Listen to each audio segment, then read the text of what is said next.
Hello friends, welcome back. आज के इस लेक्चर में हम हैमर एंड शूटिंग स्टार को देखेंगे। बेसिकली हम इसको एंट्रीज के लिए यूज करेंगे। हैमर एंड शूटिंग स्टार को यूज करके कैसे आप एक प्रॉपर एंट्री को बना सकते हो, उसी की इसको आज के इस लेक्चर में हम सीखने वाले हैं। Okay, so hammer and shooting star, I hope कि आपको सबको मालूम है हैमर कैसा होता है एंड शूटिंग स्टार कैसे होता है। सो हैमर, एक मिनट, ये हैमर है और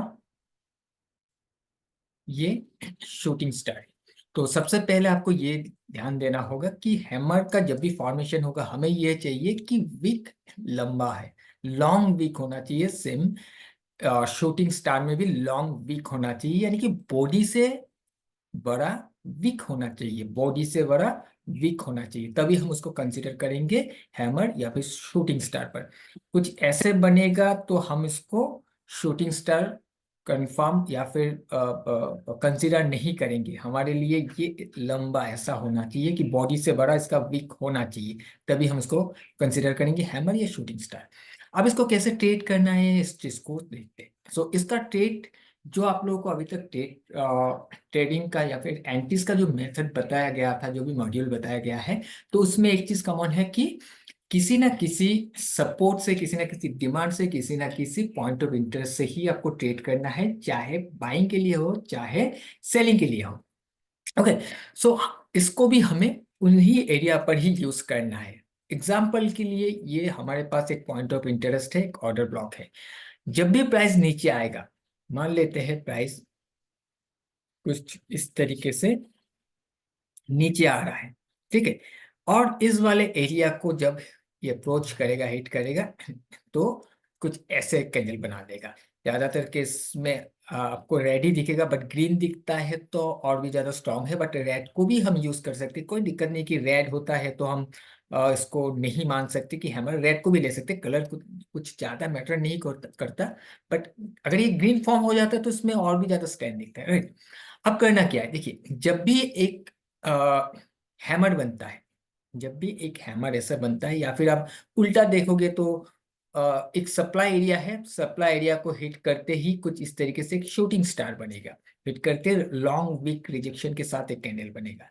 उसके बाद जो स्टैंडर्ड मेथड है उसमें क्या कहा जाता है कि इसका ब्रेकआउट पर हमें ट्रेड को बनाना है। बट हमें ऐसा करना नहीं है, हमें चाहिए कि उसके बाद एक कैंडल आए जो कि फिर से अपना ये जो वीक है, इस वीक एरिया को फिल करे। अब फिल का मतलब ये नहीं कि पूरा वीक को फिल करना है, एटलीस्ट ये 50% एरिया को एक बार फिर से विजिट करें, विजिट करके फिर घूमे। अब ये इसका कोई मेजरमेंट ऐसा कुछ नहीं है कि 50% ही होना चाहिए, हो सकता है थोड़ा बहुत नीचे भी आए। कई केस में आपको दिखेगा कि इसका लो के नीचे से भी एक बार रिजेक्ट हो रहा है, कई केस में ऐसा भी दिख सकता है। बट हमें ये चाहिए कि ये लो, ये जो वीक है ये वीक फिर से विजिट हो। अगर वीक विजिट ना किए बिना प्राइस ऊपर चला जा रहा है तो हम इसको यूज नहीं करेंगे। हमें क्या चाहिए, वीक विजिट हो, कुछ इस तरीके से कैंडल बनेगा। मान लो कि फिर से एक कैंडल आएगा, वो उस कैंडल का कलर ग्रीन हो सकता है, रेड हो सकता है, कुछ भी हो सकता है, कुछ ऐसे बन गया। प्राइस नीचे आया, वीक एरिया पर आया, हो सकता है 50% 60% कुछ भी हो, नीचे आया हुआ है। इस वीक को फिल करने के बाद प्राइस जब फिर से घूमेगा एंड इसी कैंडल के हाई को ब्रेक करेगा, तब जाकर हम इसी कैंडल का हाई को बाई कर सकते हैं, नीचे स्टॉप लॉस को प्लेस कर सकते हैं। ओके, सिंपल है कि एक बार ये वीक विजिट होना चाहिए, विजिट होने के बाद ही प्राइस घूमना चाहिए। अगर ये विजिट नहीं होता, ऊपर चला जाता है, तो हम इसको ट्रेड के लिए नहीं लेंगे। उस कंडीशन में हम फिर हमें वेट करना पड़ेगा कि एक बार नीचे आए, इसको विजिट करके जाए, या फिर यहाँ पर फिर से चेंज ऑफ कैरेक्टर बनाए, जो भी हमारा कंफर्मेशन वाला मेथड है वो मीट हो, फिर हम एंट्री बनाएंगे। सेम शूटिंग स्टार में क्या होना चाहिए, शूटिंग स्टार में भी हमें ये चाहिए कि एक बार इस वाले बिग को एक बार विजिट करें, करने के बाद फिर प्राइस बाहर निकले इसको छोड़कर, तब हम इसको शॉर्ट कर सकते हैं ऊपर का स्टॉप लॉस को लेते हुए। ओके, सो इतना ही। ये इसका मेथड है, बहुत ही इजी मेथड है, बहुत कुछ इसमें नहीं है। आपको सिंपल ये देखना है कि वीक फील होकर फिर जाना चाहिए, क्योंकि इसका रीजन ये है कि जब प्राइस इसको हिट करते हैं, आपका कोई भी ऑर्डर ब्लॉक हो, टच करते हैं प्राइस ऐसे करके एक लॉन्ग वीक बना देता है, तो उस केस में, उस कंडीशन में यहाँ पर जो लिक्विडिटी से वो पेंडिंग रह जाता है, ऑर्डर्स पेंडिंग रह जाता है, उसको लेने के लिए फिर आता है। वो यहाँ पर आने के बाद अगर इसको ब्रेक कर देता है तो ये हमें कंफर्म करता है कि यहाँ से लिक्विडिटी ग्रैब कर लिया गया है, अब प्राइस बाहर निकल गया है, तब जाकर हम एंटी को बना सकते हैं। ओके, चलिए हम इसको चार्ट पर एग्जांपल में देख लेते हैं। ऑलराइट, तो यहाँ पर देखिएगा, मैं एक रेंज ड्रॉ कर रहा हूँ। 5 मिनट्स के हिसाब से हमारे पास ऑर्डर ब्लॉक ये आ रहा है, बट 15 मिनट्स में अगर देखेंगे तो ऑर्डर ब्लॉक कहीं ऊपर चला जा रहा है। ठीक है, अब 50 मिनट्स के ऑर्डर ब्लॉक को यहाँ पर हिट किया, हिट करने के बाद प्राइस नीचे आया। अभी तक यहाँ पर कोई ऑर्डर ब्लॉक को हिट करने के बाद कोई कंफर्मेशन ऐसा नहीं है कि कंफर्मेशन के साथ हम ट्रेड करेंगे, ऐसा कुछ हुआ नहीं है। डायरेक्टली यहाँ पर शॉर्ट करना था वो अलग बात है, हम यहाँ पर शॉर्ट करके ट्रेड को राइट कर सकते हैं, बट कई केस में हमें कंफर्मेशन लेना पड़ता है। अब यहाँ पर तो उसने हिट कर दिया है, हिट करने के बाद कंफर्मेशन यहाँ पर आया हुआ है इस वाले एरिया पर।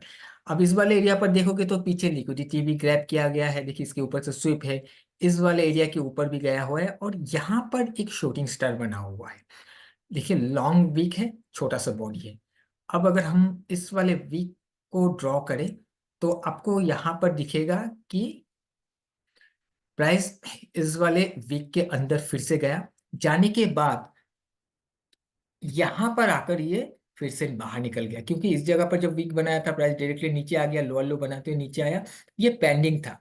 इस पेंडिंग को फिल करने के लिए प्राइस फिर से ऊपर गया, इस एरिया पर जाने के बाद पेंडिंग ऑर्डर फिल करके फिर प्राइस नीचे बाहर जब निकल के क्लोज हुआ, तब जाकर हम यहाँ पर एंटी को बना सकते हैं ऊपर बफर के साथ स्टॉप लॉस। और आप देख सकते हो स्टॉप लॉस हिट हुआ ही नहीं, इसी कैंडल ने हाई को टच करके आया था, उसके बाद ऊपर गया नहीं है, एंड प्राइस जो है डाउन साइड में ही मूव करते हुए नीचे आया हुआ है।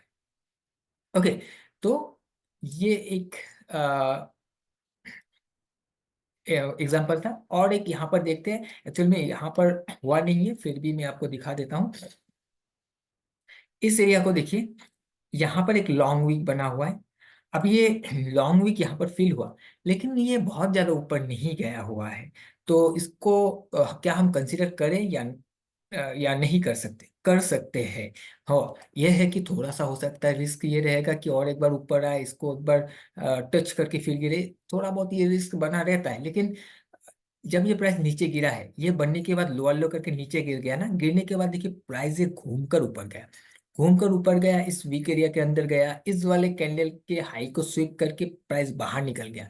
निकलने के बाद इसको हम यहाँ पर लॉन्ग कर सकते हैं इसके ऊपर का स्टॉप लॉस देकर, एंड प्राइस वहीं से नीचे आया हुआ है। अब यहाँ पर पॉइंट ऑफ इंटरेस्ट, एक्चुअल में पॉइंट ऑफ इंटरेस्ट यहाँ पर नहीं है, क्योंकि ये काफी ऊपर ऊपर है। 15 मिनट्स में भी देखेंगे तो ऊपर ही बन रहा है, लेकिन ये एक्चुअल में गया कहाँ से? 15 मिनट्स के हिसाब से देखेंगे तो एक इम्बैलेंस एरिया है, उस इम्बैलेंस एरिया से इसने रेजिस्टेंस ले लिया, सप्लाई बना लिया है और गिर गया है। सो इम्बैलेंस एरिया को मैं बहुत ज्यादा कंसिडर नहीं करता हूँ कि इम्बैलेंस से मैं ट्रेड बनाऊं।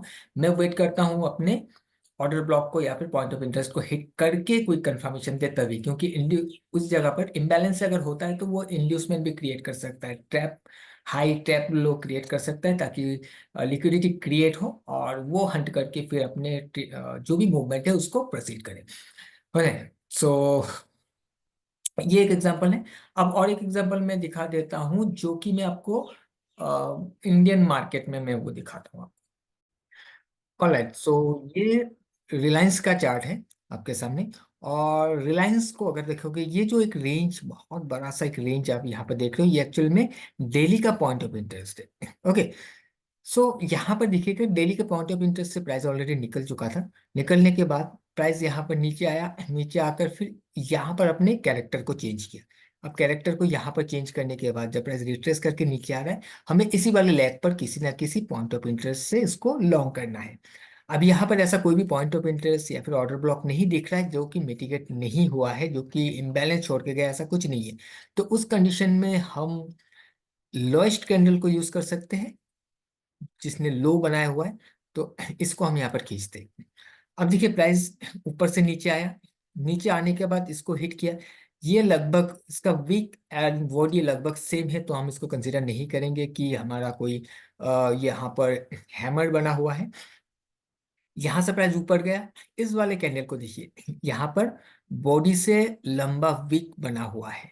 ठीक है, अब क्या होना चाहिए? ये वीक एक बार फिर से विजिट होना चाहिए। यहाँ पर देखिए प्राइस फिर से नीचे आया, वीक विजिट हुआ। विजिट होने के बाद इसको हाई ब्रेक करना चाहिए। इसने हाई ब्रेक नहीं किया, इस हाई से ही फिर से रिजेक्ट हो गया। जब तक ब्रेक नहीं होगा तब तक हम नहीं ट्रेड कर पाएंगे। ओके, ट्रेड तभी करेंगे जब हाई ब्रेक करके सक्सेसफुली क्लोज हो जाए। सो यहाँ पर वीक ऑलरेडी फिल करके ऊपर गया है, क्लोज नहीं हुआ, प्राइस फिर से नीचे आया। नीचे आने के बाद देखिए वीक एरिया पर फिर से आया, फिर से एक वीक बना, एक लॉन्ग वीक वाला कैंडल बना। इस कैंडल वीक को भी इसने फिर से फिल किया। फिल करने के बाद यहाँ पर फिर से एक लॉन्ग वीक बना, इसको भी फिल किया। फिल करने के बाद फाइनली इस वाले का जो ब्रेकआउट हुआ यहाँ पर हुआ। अब ये तो इस दिन यहाँ पर क्लोज हो गया था, मार्केट क्लोज हो गया था क्योंकि 6 घंटे का मार्केट है। नेक्स्ट डे ओपन ही ये ब्रेकआउट के साथ हुआ। ये नीचे से ओपन होकर ऊपर ब्रेकआउट नहीं, ओपन ही ब्रेकआउट के साथ हुआ है। एग्जैक्टली आप देख सकते हो कि इसी वाले हाई को ही इसने सपोर्ट बनाया हुआ है, टच करके ही प्राइस ऊपर चला गया। ओके, अब हो सकता है कि इस जगह पर अगर ओपन होके ये क्लोज ऊपर जाकर होता तो फिर से एक बार रिटेस्ट करते हुए चला जाता, क्योंकि स्ट्रॉन्ग ओपन हो गया है, नीचे आया, इसको रिटेस्ट किया एंड प्राइस में अपसाइड का जो मूवमेंट है वो होना स्टार्ट हो गया। अगर हम यहाँ पर एक ट्रेड को बनाते तो जो भी मूव हुआ है वो मूव हम आराम से यहाँ पर कैप्चर कर पाते। ओके, एंड उसके बाद मैं यहाँ पर अगर आपको दिखाऊं, एक इस जगह पर देखिए प्राइस में यहाँ पर एक कैंडल बना हुआ है लॉन्ग विक, जो कि डोजी है, बॉडी बिल्कुल भी नहीं है इसका, बिल्कुल बॉडी नहीं है। अब इस वाले वीक को देखिए फिर से इस कैंडल ने फिल किया, एक बार फिल करने के बाद प्राइस ऊपर जाकर क्लोज हुआ। तो उस कंडीशन में हम इसको ही बाय करेंगे, लेकिन यहाँ पर प्राइस आया नहीं है, बहुत ही छोटा सा कैंडल था, बॉडी बिल्कुल भी नहीं था, लेकिन वो रिट्रेस करके नीचे आया है, यहाँ तक पहुंचा नहीं है, थोड़ा ऊपर से ही चला गया है। तो ये डिपेंड करता है आप किस तरीके से ट्रेड को मैनेज करके ट्रेड बनाते हो, क्योंकि स्टॉप लॉस इसके नीचे होगा, आपको ये पता चल गया है। अब ट्रेड इस कैंडल को देखकर अगर आपको लगता है कि इतना छोटा सा कैंडल है, नो डाउट लॉन्ग वीक है बट छोटा सा कैंडल है, हो सकता है इतने नीचे ना आए या फिर मिस हो जाए, आज के दिन यहाँ पर ना आकर ही चला जाए, काफी स्ट्रांग है, तो थोड़ा ऊपर लेना है, इम्बैलेंस एरिया से लेना है। इम्बैलेंस एरिया से वैसे हम इसको आपको सजेस्ट नहीं करते कि इम्बैलेंस से लीजिए, बट एरिया काफी छोटा है जिस वजह से हम इतना कर सकते थे कि इम्बैलेंस एरिया से हम ट्रेड को लेते हैं और मान लेते हैं कि इम्बैलेंस से हम ट्रेड को लेकर इसके लो के नीचे का स्टॉप लॉस लेते हैं।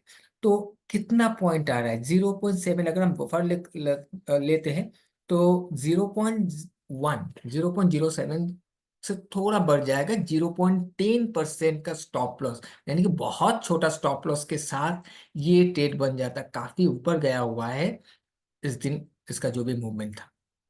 राइट, अगर आप यहाँ पर 10% का लेते हैं तो आप देख सकते हो कितना परसेंट मूव हुआ है। अगर हम यहाँ तक ही मैंने ले लिया तो 1% का, 1% से ज्यादा का मूव यहाँ पर हुआ है, यानी कि 1:10 से ज्यादा रेशियो आपको यहाँ पर मिल जाता। ओके, तो ये डिपेंड करता है आप कैसे मैनेज करते हो, ट्रेड को छोड़ना नहीं चाहते हो या फिर देखिए कोई कोई लेवल ऐसा होता है कि मुझे उसी लेवल पर ही लेना है, क्योंकि उस लेवल पर हमारा स्टॉप लॉस एक लेवल पर है और जो एंटी लेवल है उस हम एक कैलकुलेशन के साथ लेते हैं कि हाँ ये एक जो भी स्टॉप लॉस का पॉइंट डिफरेंस आ रहा है, छोटा सा आ रहा है और इतना हम ले सकते हैं, इससे ज्यादा होने से हम नहीं ले सकते, क्योंकि इसके ज्यादा हम स्टॉप लॉस पॉइंट को बढ़ाएंगे तो हमारा क्वांटिटी छोटा हो जाएगा और उस कंडीशन में हमारा रिवार्ड भी उतना ही मिलना पड़ेगा। तो अगर हमें दिखता है कि स्टॉप लॉस का एरिया बड़ा आ रहा है एंड टारगेट जो बन रहा है, रिवार्ड जो बन रहा है उसमें भी बहुत बड़ा एरिया नहीं है, तो उस कंडीशन में हम नीचे ही हमें लेना पड़ेगा, ताकि अगर मिल जाए तो रिस्क टू रेशियो सही रहे। बट अगर आपको दिख रहा है कि स्टॉप लॉस ऐसा आ रहा है कि बहुत ही छोटा है, हम उसको थोड़ा सा बढ़ा सकते हैं, क्योंकि रिवार्ड के लिए एरिया है, मूव उतना कर जाता है, एक 1.5-2% का जो वॉलेटिलिटी है डेली का उतना तो हमें मिल जाए। 2% का वॉलेटिलिटी में अगर इंडियन मार्केट में आप काम कर रहे हो, 1.5% तो इजीली अचीव हो जाना चाहिए। उस केस में अगर आप 0.20% का भी स्टॉप लॉस मैनेज करके चलते हो, तब भी आपको एक अच्छा रिवार्ड मिल जाता है रिस्क के अगेंस्ट में। राइट, सो कुछ इस तरीके से आप ट्रेड को बना सकते हो अपने पॉइंट ऑफ इंटरेस्ट से। हैमर एंड शूटिंग स्टार को यूज करते हैं, मैंने आपको हैमर का एग्जांपल दिया है यहाँ पर, और गोल में मैंने आपको शूटिंग स्टार का एग्जांपल दिया हुआ है। तो इस थोड़ा सा रिस्क रहता है इस वाले ट्रेडिंग मॉड्यूल में, बट फिर भी आराम से काम तो कर सकते हो, क्योंकि हमें हम किसी ना किसी इंपॉर्टेंट लेवल पर आने के बाद ही इसको देखेंगे। और रिजेक्शन का मतलब क्या है कि यहाँ पर आते ही बाइंग हो रहा है। अब उस बाइंग पर अगर ये इतना रिजेक्ट हो रहा है, रिजेक्शन आ रहा है, वीक बन रहा है, और अगर प्राइस को ऊपर जाना नहीं है इस बार, उसको हाई ब्रेक नहीं होना चाहिए, क्या करेगा, वीक को ब्रेक करके नीचे क्लोज हो जाएगा, तभी जाकर वो एरिया फेल होगा। फेल होता है तो फिर हम छोड़ देंगे। सिंपल है कि हम जहां पर हमें दिख रहा है कि प्राइस फेल हो रहा है, जहां से बायर्स उठाने की कोशिश कर रहा है, अपने ऑर्डर्स फिल कर रहा है, बार बार नीचे आ रहा है, फिर से ऑर्डर फिल करते हुए डिमांड हमें दिख रहा है, डिमांड आने की कोशिश हो रहा है, तो वहां पर हम बाइंग के लिए देखेंगे। हमें कंफर्मेशन मिल गया, बाइंग के लिए देखेंगे। बट वहां पर अगर फेल हो जा रहा है वो डिमांड, तो क्या होगा, कहीं ना कहीं जो भी बाइंग हो रहा हुआ है तो वो निकल जाएंगे। वो निकल जाएंगे तो फिर प्राइस में स्ट्रेंथ नहीं आएगा, उस दिन के लिए प्राइस नीचे ही रह जाएगा। हो सकता है नेक्स्ट जो भी सपोर्ट एरिया है या फिर नेक्स्ट जो भी पॉइंट ऑफ इंटरेस्ट है वहां तक प्राइस जाने की कोशिश करेगा। ओके, सो आई होप कि आपको ये मेथड भी क्लियर हो गया होगा कि कैसे आप हैमर या फिर शूटिंग स्टार को यूज करके भी ट्रेड को बना सकते हो। बहुत ही ध्यान से देखिएगा कि विक फिल होना चाहिए। विक फिल नहीं होगा तो वहां पर कंफ्यूजन बना लेगा। इस वीक को भी आप एज ए ऑर्डर ब्लॉक के हिसाब से लेकर भी चल सकते हो, या फिर पॉइंट ऑफ इंटरेस्ट के हिसाब से लेकर भी चल सकते हो, क्योंकि वहां पर ऑर्डर स्पेनिंग रह जाता है जब भी वीक बनता है। ओके, चलिए, थैंक यू। नेक्स्ट मिलते हैं हम नेक्स्ट लेसन पर।